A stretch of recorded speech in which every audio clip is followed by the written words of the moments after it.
Right, we're good.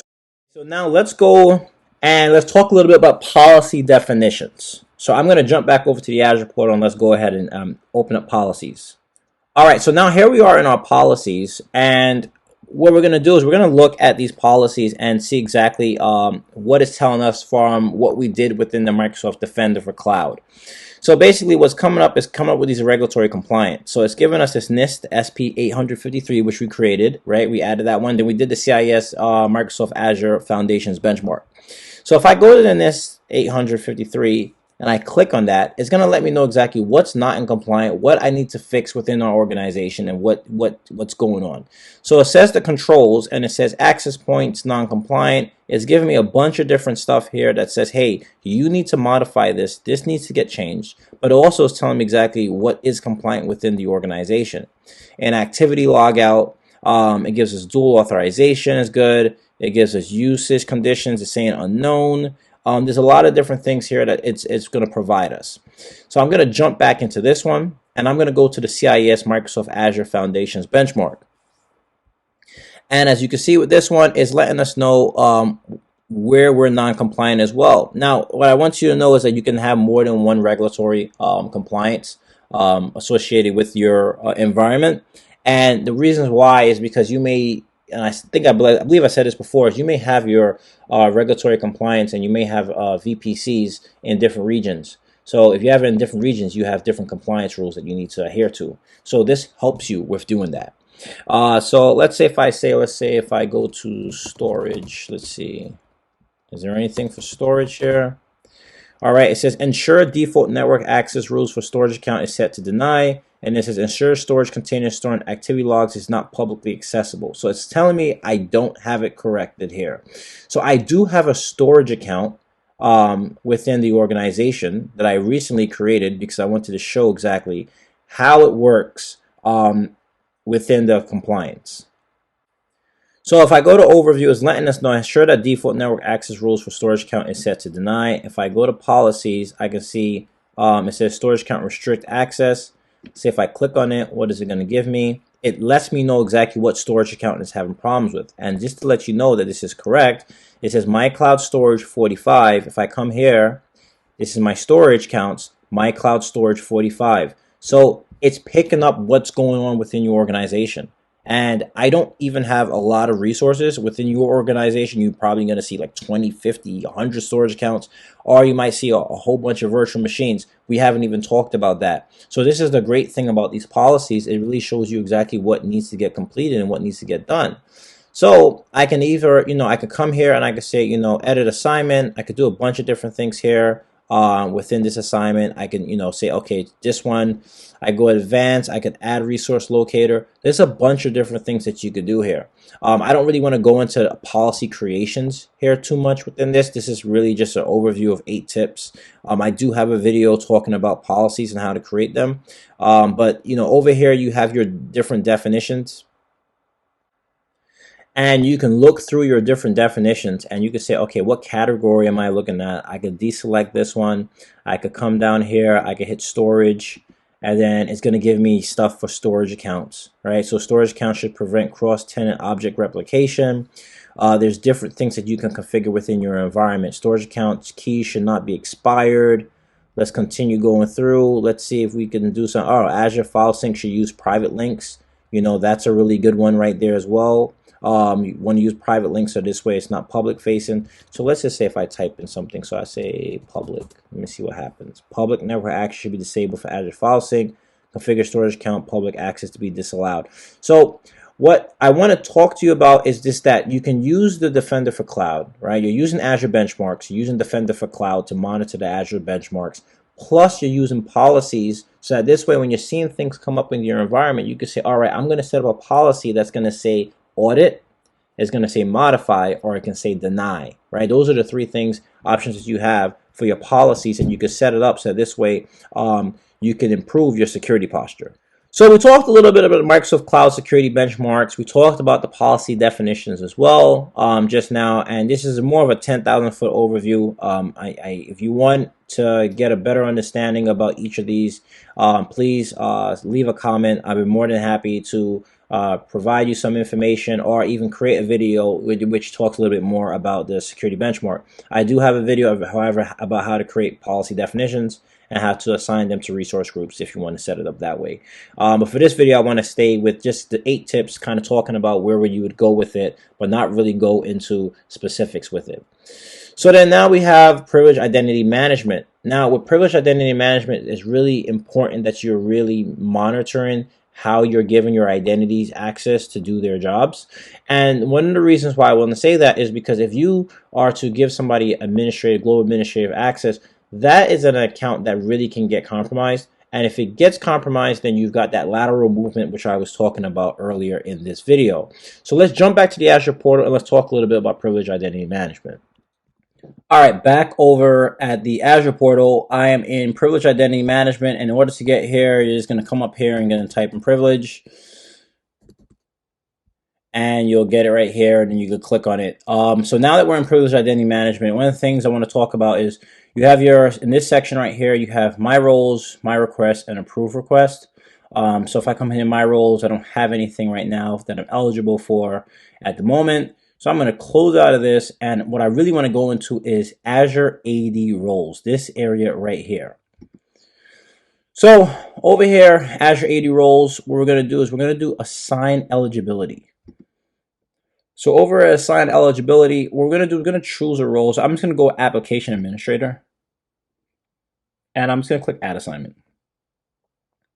Within this, I'm going to say, all right, what's the scope, the type? This is directory. That's just perfectly fine. I'm actually going to go here to members, and I'm going to choose somebody to give access to this. I'm going to go Beetlejuice. I'm going to click select. Then I'm going to go over here to next. So when you get to this portion right here, it says assignment type eligible or active. So let's define what that is. So the PIM assignment types, which is eligible or active. So eligible says requires member or owner to perform an activation to use the role. Activations may also require providing a multi-factor authentication, providing a business justification, requesting approval from designated approvers. Now, this is a mixture. It really is up to you or your organization of how you want to go about with that eligible assignment. Now, the next one is active assignments, which is don't require the member to perform any activations to use the role. Members or owners assigned as an active have the privileges assigned to the role at all times. Now, in the beginning of this video, I talked about, really, preventing and keeping that attack surface area to a minimum. And when hackers get in, what they like to do is that lateral movement. So keep in mind whenever you're doing active assignments, if any of those accounts get compromised, then there goes that whole lateral movement where they're just running around within your organization all free willy-nilly. But if you have the eligible assignments, now here comes where that prevention, that other hurdle for the hacker. Okay, I'm in the organization, but I really don't have access to much. Oh, let me see if I can request elevated rights. And then when that request goes through, and then the other person says, hey, you know what? It's kind of strange that this person is asking for this at this time. Or it's kind of strange that this is happening. So it just brings and increases the awareness within your organization and give hackers a harder time to do their job. Honestly, that's really what we're really trying to do at this moment. Keep our environment safe. And by doing that, we're just giving them a harder time to do their job. Okay, so back over the Azure portal, I'm going to say eligible, but I'm not going to keep it permanently eligible, so I can change this. I can say that assignment ends and push it to 2024. I don't want to go that far, so I'm just going to go back and say, all right, you know what, let's give them all the way to, I don't know, March 11th. So actually, no, it's April. March 10th. So we give them basically a month. So we're going to go assign. And then once that happens, we have the assignment. So it's really great to keep your privileges and give your access to whatever resource you need and those elevated privileges and stay within PIM versus, giving assignments outside of PIM. It's one of the best things that you can do because what happens is you get an email alert, they come in pretty much daily. And they just say, hey, PIM assignments, and it gives you a rundown of what happened within your organization, who has access to what. So that report really gives an insight to you as the administrator or you as the CISO whatever title you have as that professional, monitoring and managing that environment. And this way you can have a little bit more insight of what's going on within your organization. So next thing we're going to talk about is strong authentication. So let's jump back to the Azure portal, and I can tell you exactly where we're going to look at within the Azure portal for strong authentication and some of the areas that really make sense to keep your environment safe. Because remember, we're talking about authentication. That is literally a doorway to your organization. So we're back at the Azure portal, and I'm going to go down here. I'm going to go to security, and within security, I'm going to go to authentication methods. So there's a couple different things here that really stand out to me. So for one, we have our policies. We can say, okay, authentication methods. Are we allowing FIDO keys, Microsoft Authenticator? I feel like every organization Microsoft Authenticator should be on. You have your FIDO keys, you have text messages, you have all these different things that you can kind of go through with it. So for FIDO keys, obviously it's passwordless authentication. So you can set up, okay, let me do the FIDO keys for certain things within conditional access. And I'll talk about conditional access and come back to this. Then you have your password protection. So if we're talking about password protection, you could say lockout thresholds. You can set that up. You could do your lockout durations. You could do custom banned passwords, which is really great because now you can say, okay, I'm going to have custom banned passwords. And a lot of times what users like to do is whatever the year is, they like to do stuff like spring 2023 exclamation mark. You want to make sure you're stopping all these silly passwords like that because they're just easy for hackers to get through. So you can set up custom banned passwords as well. You have your password protection in Windows Server and all this other stuff here. You have your registration campaigns. Let's click OK. I'm not saving that. And then you kind of go through your registration campaigns and what you want to use for authentication methods and how that goes through. Plus, you have authentication strengths, which is really important. It's still in preview mode, but it's something that works really well with your multi-factor authentication. You have your passwordless MFA. You have your phishing-resistant stuff as well that you can set up within your organization. All right, so now we talked about strong authentication methods, but we can't talk about strong authentication methods without talking about conditional access. So with conditional access, if you don't know about that already, conditional access basically sends signals, right? So a user goes and tries to sign in, a signal goes and says, okay, all right, this person was allowed access, well, not allowed access, it was able to get through the first prompt, which is the password. It really depends on your organization. And then the second one is probably going to be multi-factor authentication with Microsoft Authenticator, or you can be, your second authentication could be a FIDO key and so on and so forth. So basically what happens in the second step is verify every access at attempt. It says allow access, require MFA, or block access. Those are the options that you have. And then once they're able to get through everything, then they can say, okay, they get access to your apps and data within your organization. So we're still back at the Azure portal. I'm going through the Azure Active Directory, and I'm going to come down here and I'm going to go back to security. And then within security, I'm going to go to conditional access.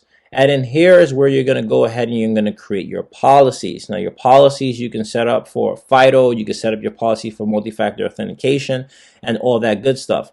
Over here, authentication strengths, you can create different stuff that you want to set up within your organization for authentication strength. So let's just say if I want to do phishing resistant, I can set up phishing resistant stuff, which is already built in, so that this way certain policies, so you can say, all right, you know what, I'm having MFA for everybody who gets into the organization. But I'm taking it a step further. If you need to have access to the storage account, or if you need to have access to this specific virtual machine, or you're trying to get into some other area that's highly confidential, I can now go and modify it and do things like phishing resistant MFA. So I know I'm going through this, kind of going through each option here, just kind of talking through it. Not really clicking on and showing you how to set it up. That's just going to take a lot of time, and honestly with this it's its own video, which I already have a video within Cloud Scholars. We have a video for authentication strength and talk about how to set that up. So definitely look at the page. You could type in authentication strength and you'll see it pop up, and I'll talk about that. But this video right now, what I really want to talk about is just gloss over some of the things that you can do and how they work in conjunction with each other within the Azure portal. One of the things I wanted to talk about, let me come back over here. I think I went through multi-factor authentication methods. You have your account lockouts, number of multi-factor authentication denials to trigger account lockout. I don't have anything here right now at the moment. Once again, this is a lab, so that's why. And then you have your block, unblock users information. So you can do a bunch of different things here to make sure that your multi-factor authentication and things go through correctly. You have allow users to submit fraud alerts. Right now, mine's off, but in your organization, you can put that on. And then you have your notifications, recipient emails. You have all these different things that you can go through just to make sure that you're monitoring your organization in the right fashion.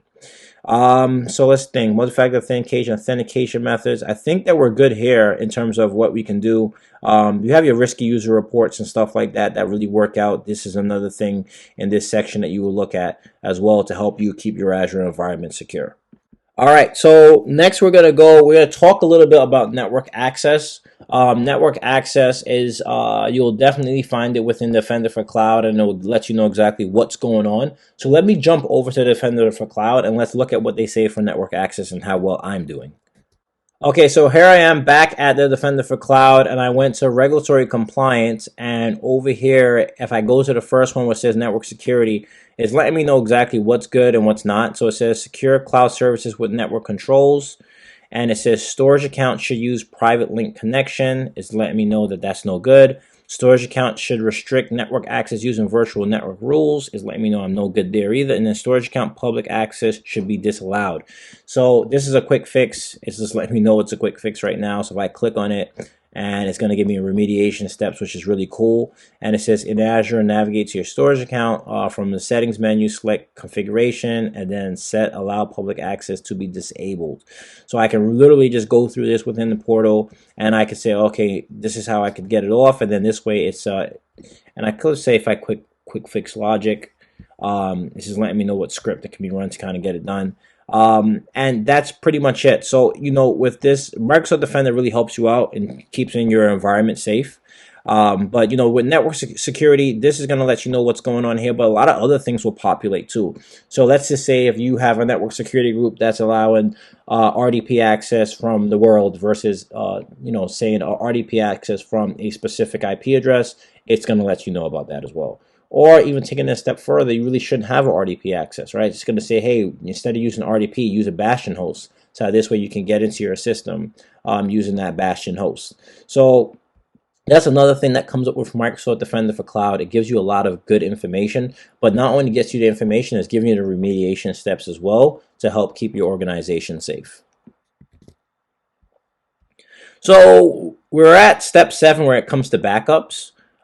So when it comes to backups, it's really important that you set your backups up within your organization, that they're running on a daily basis, because if something happens today, then you're going to want to go back to yesterday's and not lose all that work. I'd rather lose the work for a couple of hours rather than not have anything at all. So, when it comes to Azure Virtual Machines, there's an agent that gets installed on the machine, and then that gets back up to Azure Backup Services, which goes to a vault. So here I'm back at the Azure portal, and what I'll do is I'll just type up backup, and they have the new backup center. And then within the backup center, you can see exactly what you're doing within your organization, what backups failed. In this overview, it gives you pretty much a lot of different stuff. So it says, operations that failed, in progress, and completed. You could keep track of all your different backups. And you can also make sure your backups and your vaults are set up correctly. And then you can also set alerts, right? This is one of the great things that you have here, and alerts are really important, is that you want to set alerts to send it out to people just to let you know, hey, was a backup modified? Was any backups that didn't get completed on time? So this alert is really important that you set that up. Backups are a whole another beast. This is a video by itself to talk about that. So I'm not going to go too much into backups, but this is another tip that you can utilize to, this is more, not necessarily as a prevention for ransomware, but I would say this is more of a recovery plan for your ransomware. So it's try to be proactive than reactive. All right, so now we reached our final step when it comes to preparation for ransomware. We're going to talk about endpoint protection. So I'm back over at Microsoft Defender for Cloud. I'm going to jump back over to the regulatory compliance over here. And I could even go to recommendations as well, but we can go to regulatory compliance. Let's see what populates for us. And if I go to endpoint security, is letting us know use of endpoint detection and response, use modern anti-malware software. So right now this is looking pretty good, but I'm going to also come over here to our recommendations, and let's see, does it have anything for endpoints? Let's see. I know there's something here for endpoints. I should have populated. And yeah, so look, see, we have recommendations here. Enable endpoint protection. So it says install endpoint protection solution on virtual machines. It says unassigned endpoint protection health issues in machines should be resolved. Saying 0 out of 1. That machine is not even on. But it says I need to install endpoint protection on the virtual machine. So Microsoft Defender for Cloud really is, a really great tool for you to see what's going on in your organization. You have a mixture of your Microsoft Defender for Cloud, plus you have your compliance that you're going to work with, and then you also have your policies. So using all three of these things, you really can help yourself out in terms of how to really increase your security posture, get your secure score higher than the 27 that what I have here. But it's going to help you out in terms of really preparing yourself against any kind of ransomware attacks. So obviously, there's more than 8 steps to really keeping your environment safe. I will tell you right now, there is no cookie cutter method of doing this. Each organization is different. Every business need really needs to be tailored towards them. So but I feel like with these 8 steps, it can definitely help put you in the right direction of what you need to do in order to help keep your organization safe. So I know I spoke a lot. There was a lot of information here. There's a lot to digest. So I can definitely do a deeper dive into each one of these sections. If that's something that you would like to see, please leave a comment.